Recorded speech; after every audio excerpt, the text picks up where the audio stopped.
Pemerintah Kabupaten Kutai Timur melalui Badan Kepegawaian dan Pengembangan Sumber Daya Manusia resmi membuka seleksi kompetensi pegawai pemerintah dengan perjanjian kerja tahap 2 tahun 2025. Kegiatan tersebut dilaksanakan di Gedung Cat BKPSDM Kutai Timur pada Rabu 7 Mei 2025. Pembukaan seleksi tersebut dilakukan secara langsung oleh Wakil Bupati Kutai Timur Haji Mahyunadi, yang dalam sambutannya menyampaikan pentingnya proses seleksi yang transparan dan akuntabel untuk mendapatkan aparatur pemerintah yang profesional, berkompeten dan memiliki integritas tinggi. Turut hadir dalam kegiatan tersebut Kepala BKPSDM Kutai Timur Misliansah, jajaran panitia seleksi daerah, serta pengawas dari Badan Kepegawaian Negara Regional Banjarmasin, Kalimantan Selatan. Seleksi kompetensi menggunakan sistem komputer asisten tes untuk menjamin objektivitas dan keadilan dalam penilaian. Hari ini kita melakukan tes ketiga kali tahap 2. Yang sisa 300 lebih itu, tapi hari ini ada 100 dalam 2 sesi ini. Sesi pertama dalam tahap 2. Tadi saya sudah memberikan sambutan, memberikan semangat dan dorongan para TK2D yang dites agar benar-benar dalam mengisi ujian, hindari nyontek, hindari plagiat, agar tercipta aparatur pemerintah yang profesional dalam mengelola aturan-aturan daerah, mengelola keuangan daerah, dan berbaur membina masyarakat Kutai Timur. Adapun jumlah peserta seleksi pada tahap 2 tersebut sebanyak 390 orang, terdiri dari pelamar formasi teknis yang akan mengisi kebutuhan pegawai di berbagai perangkat daerah di lingkungan pemerintah Kabupaten Kutai Timur.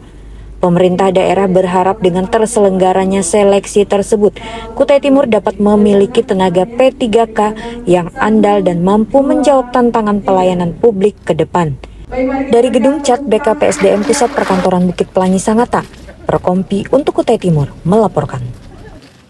Ini adalah seleksi P3K tahap 2, di mana pesertanya sebanyak 390 orang. Jadi mulai hari ini sampai besok 2 hari. Jadi satu hari 2 sesi, 100 orang, 200, dan besok 190. Nah, jadi untuk tes P3K tahap 2 ini adalah sisa dari seleksi P3K tahap 1, yang mana sudah kita lantik kemarin, kita ambil sumpahnya sebanyak 3.713 orang. Nah, jadi sebanyak 390 ini tenaga honor daerah yang sudah 2 tahun tapi belum masuk database BKN, tapi masuk database di BKPSDM Kutai Timur. Nah, jadi sisa 390. Mudah-mudahan semuanya bisa mengikuti tahapan seleksi, karena ini penting. Kalau tidak ikut tes itu tidak akan lulus.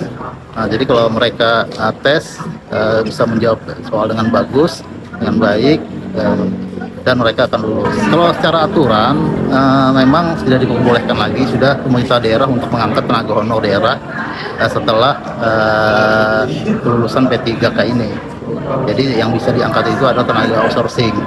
Jadi tidak boleh lagi tenaga honor daerah diangkat oleh pemerintah.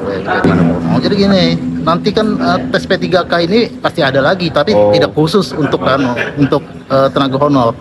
Biasanya untuk umum, sama kayak CPNS juga. Iya. Jadi kalau ada yang pensiun, biasanya kita ngajukan lagi, nanti biasanya kita ngajukan CPNS, ngajukan ke Menpan RB untuk penambahan formasi untuk tes CPNS, tes ASN lah. Sesuai dengan arahan dari pusat, itu bulan Oktober terakhir pengangkatannya. Kita belum tahu lagi nanti praktek ujian teknis dari BKN-nya kapan, TNT untuk pengangkatan mereka. Tapi dalam penyataan oleh surat edaran dari pusat itu Oktober harus selesai, sudah diangkat semua. Oktober 2025.